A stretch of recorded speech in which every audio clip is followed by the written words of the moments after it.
Hello दोस्तों, नमस्कार। SM किसी चैनल में मैं आप सब लोगों का दिल से बहुत बहुत स्वागत करता हूं। सो दोस्तों, आज के दिन का आखिरी वीडियो है एंड मल्टीपल खबरों को हम लोगों को यहाँ पे कवर करना है। तो चलिए स्टार्ट कर लेते हैं। सबसे पहले तो फॉर्मेलिटी के साथ ही कि अमेरिकन बाज़ार की बात करें तो बिल्कुल मतलब हम कह सकते हैं न्यूट्रल गेयर पे ही चल रहा है। बहुत ज़्यादा वॉलेटिलिटी भी है। मतलब हम कह सकते हैं शुरुआत तो ठीक थी, उसके बाद ज़बरदस्त गिरावट हुई, फिर उतनी ही ज़बरदस्त रिकवरी। तो बहुत कुछ ड्रामा देखने को मिल रहा है। बट अभी तक की जो स्थिति रही है यहाँ से लेकर यहाँ तक, तो ऐसा लग रहा है कि ऊपर जाने के लिए बाज़ार को बहुत ही तकलीफ हो रही है।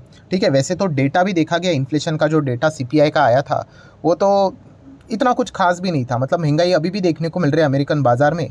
तो इस चीज़ के चलते फिलहाल तो हम कह सकते हैं बेयर वाले बाज़ार को नीचे दबाने की कोशिश यहाँ पे सक्सेसफुली कर ही सकते हैं। अभी तक तो वो कामयाब रहे हैं। मैं थोड़ा रिफ्रेश कर लेता हूँ तो आप देख सकते हैं ऐसे लाल निशान में भी अमेरिकन बाज़ार वापस दोबारा आते हुए देखने को यहाँ पे मिल रहा है।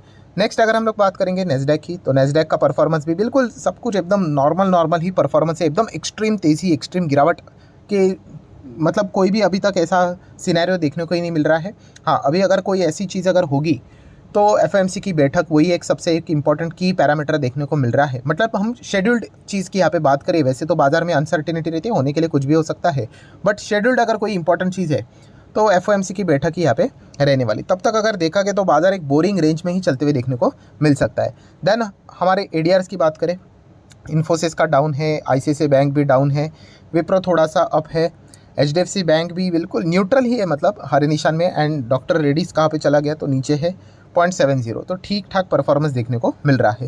देन हम लोग बात करेंगे कुछ इंपॉर्टेंट खबरें जो कि आपको पता होनी चाहिए। बॉम्बे डाइन, यस दोस्तों, बॉम्बे डाइन की बात करें तो वाडिया ग्रुप से जुड़ी हुई बहुत बड़ी कंपनी है। ठीक है, इसको मैं ज़्यादा कभी कवर यहाँ पे करता नहीं हूँ क्योंकि चार्ट पैटर्न भी आप देख सकते हैं, ट्रेडिंग के हिसाब से ठीक है, इन्वेस्टमेंट के हिसाब से कोई भी दम नज़र नहीं आता, एक स्मॉल कैप टाइप की कंपनी है। सो बॉम्बे डाइन की बात करें, आज के दिन 6-7% की अच्छी तेज़ी क्यों थी, तो इसके पीछे का रीज़न है कि बॉम्बे डाइन के पास बहुत बड़ी हम लोगों को मतलब लैंड देखने को मिल जाती है। लगभग 22 एकड़ लैंड देखने को मिल जाता है वर्ली साइड में, जो कि हम लोग को बम्बे में ही देखने को मिल जाता है, मुंबई में ही देखने को मिल जाता है, जिसका कॉस्ट है समवेयर अराउंड 5200 करोड़। तो ये क्या करने वाली, यस, इसको बेचने वाले हैं। किसको? सुमितोमो जो ग्रुप है उसकी जो आर्म है, मतलब सब्सिडरी है, उसको ये मतलब बेचने वाले हैं। तो इसी चीज़ के चलते बॉम्बे डाइन आज के दिन हम लोग को रडार के ऊपर देखने को यहाँ पे मिल रहा था। वाडिया ग्रुप को भी पैसों की बहुत ज़रूरत है, बीच में हम लोग को वो भी चीज़ें बार बार देखने को यहाँ पे मिल रही थी। नेक्स्ट अगर हम लोग बात करेंगे Suven pharma, yes, Suven pharma during the market एकदम रॉकेट की तरह ऊपर चला गया एंड देन उसी की तरह क्रैश भी यहाँ पे हो गया। क्रैश मतलब क्या है कि मार्केट में तो बहुत सारी खबरें चलती रहती है एंड आज बुधवार था तो कैबिनेट की बैठक थी, जैसे कि आपको बताया था। सो कैबिनेट ने क्या कर दिया, यहाँ पे अप्रूवल दे दिया है 9600 करोड़ का जो एफडीआई है, जो कि हम लोग को सुवेन फार्मा से रिलेटेड चीज़ें देखने को मिल रही थी। तो इसी से रिलेटेड ये अपडेट आ गया तो स्टॉक भाग गया एंड उसके बाद इंट्राडे वाले ने क्या कर लिया, फटाफट प्रॉफिट बुकिंग भी यहाँ पे कर ली। नेक्स्ट बात करेंगे दोस्तों तो टेस्ला, यस, टेस्ला के ऊपर फोकस क्यों रहता है, क्योंकि टेस्ला भारत में आने की चांसेस यहाँ पे ज़्यादा है। ऐसे बहुत सारी खबरें हम लोगों ने देखी थी। तो फिलहाल तो एक ही खबर सामने आ रही है कि टेस्ला प्लान कर रहा है, अभी तक ऑफिशियल खबर नहीं है क्या प्लान कर रहा है, to buy $1.9 billion worth of auto parts. किससे? फ्रॉम इंडिया से। तो डेफिनेटली इंडिया के साथ टेस्ला अपना बिजनेस बढ़ाने की कोशिश यहाँ पे कर रहा है। तो ये चीज़ें फिलहाल तो देखने को यहाँ पे मिल रही है। देन अगर हम लोग बात करेंगे, रिपोर्ट के जरिए खबर सामने आ रही है कि अगेन रिलायंस रिटेल फंड उठाने की कोशिश यहाँ पे करने वाले, फंड रेज करने की कोशिश करने वाले समवेयर अराउंड $1.5 बिलियन। तो इसके लिए उनकी बातचीत चल रही है सिंगापुर से रिलेटेड, अबू धाबी से रिलेटेड एंड ये देखिए सऊदी का जो सॉवरेन वेल्थ फंड भी है उनके साथ भी इनकी बातचीत चल रही है। सऊदी तो देखा गया तो इंटरेस्ट तो उन्होंने ऑलरेडी दिखा दिया कि इंडिया में तो 100 अरब से भी ज़्यादा का अमाउंट इन्वेस्ट यहाँ पे करने वाले। तो रिलायंस रिटेल के लिए कोई मुश्किल तो होने वाला है नहीं, आज नहीं तो कल तो ये किसी के ना किसी के साथ तो फंड यहाँ पे रेस करवा ही लेंगे। हाँ, किसके थ्रू करवा लेंगे ये देखने वाली बात यहाँ पे बनती है। अभी लेटेस्ट ही बात करें तो केकेआर के थ्रू ही उन्होंने यहाँ पे फंड यहाँ पे रेस किया था, जिसके चलते उनको प्री वन वैल्यूएशन कितना मिला था, 8.36 लाख करोड़। तो अभी देख लेते कितना यहाँ पे फंड रेज करते हैं और क्या वैल्यूएशन इनको मिलता है। इस चीज़ के चलते फ़ायदा अगर किसी को मिलेगा तो रिलायंस इंडस्ट्री को यहाँ पे मिल जाता है। देन अगर हम लोग बात करेंगे दोस्तों नितिन गडकरी जी, सो नितिन गडकरी जी ने इसके पहले एक स्टेटमेंट दिया था, उससे रिलेटेड अभी हम कह सकते हैं एक यू टर्न देखने को मिल रहा है। अभी कल के दिन ही एक लेटेस्ट खबर आई थी, कौन सी वाली, वो डीजल वाली, उसकी बात नहीं हो रही है। तो कौन सी खबर की बात हो रही है, तो दोस्तों आपको याद होगा एयरबैग से रिलेटेड नितिन गडकरी जी ने एक स्टेटमेंट दिया था कि एयरबैग की अगर हम लोग बात करें तो मैंडेटरी होना ही चाहिए। कितना? 6 एयरबैग होना चाहिए गाड़ी में, कंपलसरी, ये वाली बात उन्होंने यहाँ पे बोली थी। तो नितिन गडकरी जी ने अभी फिलहाल तो बोल दिया, मतलब गवर्नमेंट को ही वो रिप्रेजेंट करते हैं। The government will not make 6 airbags mandatory for the cars, मतलब यस, ये जो रूल है पहले उन्होंने कंपलसरी बोला था, अभी वो बोल रहे कि कंपलसरी नहीं है करके। तो आज ही के दिन ये हम लोग को खबर देखने को यहाँ पे मिली है। सो ये खबर हम लोग अगर बात करें तो इसके पहले यहाँ पे इसको कवर किया गया था कि वो कंपलसरी यहाँ पे करने वाले करके। तो नितिन गडकरी जी ने यही बोला है कि कंपलसरी नहीं है, बट जो भी कस्टमर अगर गाड़ी खरीदने के लिए जाएगा तो उन्होंने 6 एयरबैग वाली जो गाड़ी रहेगी उसी को खरीदना, क्योंकि वो ज़्यादा सेफ है। ये इनडायरेक्टली बात बताने की कोशिश उन्होंने यहाँ पे की है। नेक्स्ट अगर हम लोग बात करेंगे coffee day, yes coffee day की बात करें, सीसीडी की बात करें, आज के दिन अपर सर्किट लग गया स्टॉक में। अभी अपर सर्किट लग गया तो क्या खरीदना होता है क्या? नहीं। जैसे मैंने कहा कि हाँ, ट्रेडिंग वाला कि इन्वेस्टमेंट वाला ये स्टॉक चेक कर लेना, तो चार्ट पैटर्न ही बता देता है कि भाई ये तो ट्रेडिंग वाला स्टॉक है। ठीक है, इसके पहले भी इसमें बहुत कुछ गड़बड़ी यहाँ पे हुई थी जिसके चलते स्टॉक क्रैश हुआ था। सो ऐसे बीच बीच में सर्किट लगते रहते हैं। अभी ये सर्किट क्यों लगा, इसके पीछे का रीज़न क्या है? तो कंपनी तो बंद ही होने वाली थी। बंद होने वाली थी मतलब क्या है कि देखिए, इंडसइंड बैंक ने क्या किया था, इनको लोन दिया था। अगर लोन यहाँ पे देंगे, अगर प्रॉपरली टाइम पे नहीं रिपेयर करेंगे तो क्या करना पड़ेगा? ऑब्वियसली इंसॉल्वेंट कर देंगे, घोषित कि बंद करो इस कंपनी को। ठीक है, इसी से रिलेटेड सारी चीज़ें देखने को मिली थी। तो आज के दिन रिपोर्ट के जरिए खबर सामने आ गई कि इंडसइंड बैंक के साथ इंसॉल्वेंसी लिटिगेशन से रिलेटेड जो मामला था सीसीडी ने सेटल कर दिया है। सेटल कर दिया मतलब क्या कि कंपनी बंद नहीं होगी, कंपनी का धंधा चलेगा। ठीक है, तो इसीलिए स्टॉक 20% भागा। तो ये ट्रेडिंग वाली खबर हुई है, इन्वेस्टमेंट वाली खबर नहीं। इन्वेस्टमेंट वाली चीज़ कब हो जाती है? हाँ, कंपनी के जो क्वार्टरली रिजल्ट आते हैं वो लगातार कंसिस्टेंटली अगर कंपनी अच्छा दिखा रही है तब हम कहेंगे कि भाई ये इन्वेस्टमेंट वाला स्टॉक है। वरना तो ऐसे कितने सारे खबरें आते रहेंगे। अभी वो स्पाइस जेट वाला भी लफड़ा चलता रहता है, वहाँ पे भी अगर कोई अच्छी खबर आ गई कि हाँ पेमेंट कर दिया, वो भी स्टॉक भाग सकता है।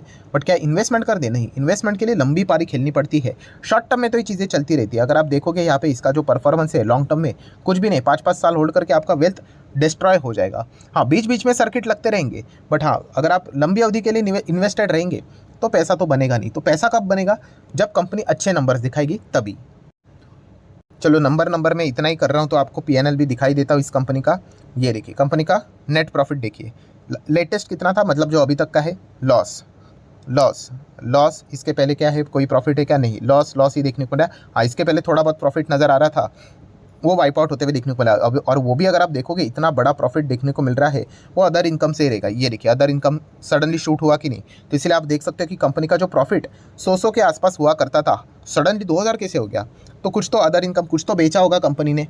ठीक है, अपना बिजनेस का हिस्सा बेचा होगा, प्रॉपर्टी बेचा होगा, जिसके चलते कुछ तो इनको बड़ा पैसा मिला होगा। अब ये बॉम्बे डाइन वाला एग्जांपल ले लो। बॉम्बे डाइन का बिजनेस क्या है? उनका वो अलग अलग टेक्सटाइल से रिलेटेड बिजनेस रहता है। बट अभी वो अपना लैंड बेचेंगे तो कितना मिलेगा उनको? 5200 करोड़। तो वो तो देखने को मिलेगा कंपनी के पीएनएल में ही। तो इसलिए उसको अलग से दिखाया जाता है। ये देखिए, मतलब अदर इनकम करके। एंड ऑपरेटिंग इनकम जो होता है, ऑपरेटिंग प्रॉफिट, ये वाला कौन सा है? ये कंपनी का एक्चुअल धंधे वाला, मतलब जो बोलते हैं ना बिजनेस करके जो कंपनी की कमाई है। सो वो कितना है कंपनी का? 2900 खर्च करके 2500 ही कमाया, तो कंपनी घाटे में चल रही। तो बाद में कैसे फ़ायदा हो गया कि कंपनी को 3176 का कोई तो अदर इनकम हुआ है, जो कि बार बार नहीं होता है। ठीक है, तो ये चीज़ें भी देखना उतना ही इंपॉर्टेंट रहती है। कुल मिला के बात क्या है, कंपनी घाटे में है। सो ये मैं इतना लंबा प्रवचन क्यों दे रहा हूँ? क्योंकि सिर्फ सर्किट देखकर खरीदने में बहुत सारे लोग रहते हैं। ठीक है, रिटेल इन्वेस्टर का सबसे बड़ा वो फेवरेट टॉपिक होता है कि जहाँ पे सर्किट वहाँ पे हम। ठीक है, तो ऐसा नहीं होना चाहिए। कंपनी का बिजनेस देखकर जाना चाहिए। तो कंपनी का बिजनेस तो चल रहा है लॉस में फिलहाल, तो कंपनी डूबने से बच गई है, ये उनके लिए एक अच्छी बात है। देन अगर हम लोग बात करेंगे इंडिया बुल्स हाउसिंग फाइनेंस, ये भी सेम उसी पैटर्न में आ जाता है। 5 साल का डेटा देखोगे, 84% क्रैश, कुछ बचा नहीं है। बीच बीच में खबरें आती रहेगी तो स्टॉक ऐसे 12-15% भागता रहता है। तो ये ट्रेडर के लिए फ़ायदेमंद वाली चीज़ है, इन्वेस्टमेंट के लिए नहीं। ठीक है, तो क्या हुआ है भाई, यहाँ पे तेज़ी क्यों है? तो बताया जा रहा है दोस्तों कि कुछ तो बड़ी ब्लॉक डील हुई है 40 करोड़ के आसपास। अच्छी बात है, किसी ने तो खरीदे होंगे बड़े शेयर्स, 22 लाख शेयर्स यहाँ पे खरीदे हैं। तो अच्छी बात है, कोई खरीदे इसलिए हम खरीदे, कोई ज़रूरी बात नहीं है। ठीक है, तो ये पॉइंट भी पता होना चाहिए। देन बात करेंगे ब्लू डार्ट एक्सप्रेस। ठीक है, 6000-7000 का स्टॉक है, 3% भागते हुए देखने को मिल रहा है। तो ब्लू डार्ट एक्सप्रेस अपने जो नाम है, मतलब उनका जो जिस नाम से कंपनी काम करती है उसको वो रीब्रांड कर रहे हैं, और नाम क्या रख रहे हैं? भारत डार्ट करके। ठीक है, तो ये नाम अभी हम लोग को देखने को यहाँ पे मिलने वाला है। सो ब्लू डार्ट एक्सप्रेस क्या होने वाला है? भारत डार्ट करके। तो ये पॉइंट को आप चाहो तो थोड़ा बहुत नोट कर सकते हो। देन हम लोग बात करेंगे अदानी ग्रुप से रिलेटेड बहुत सारी खबरें चलती ही रहती है। ठीक है, कुछ पॉलिटिकली रहती है, कुछ बिजनेस से रिलेटेड रहती है। एंड अगेन कह रहा हूँ, इलेक्शन तक बारिशें होने वाली है खबरों को लेकर, बारिशें। ठीक है, सो अभी की अगर हम लोग बात करें अदानी ग्रुप के लिए सबसे मेजर ऑक्सीजन क्या है? पैसा। बहुत बड़ा लोन है उनके ऊपर, एंड लोन को रीपे करना है उनको।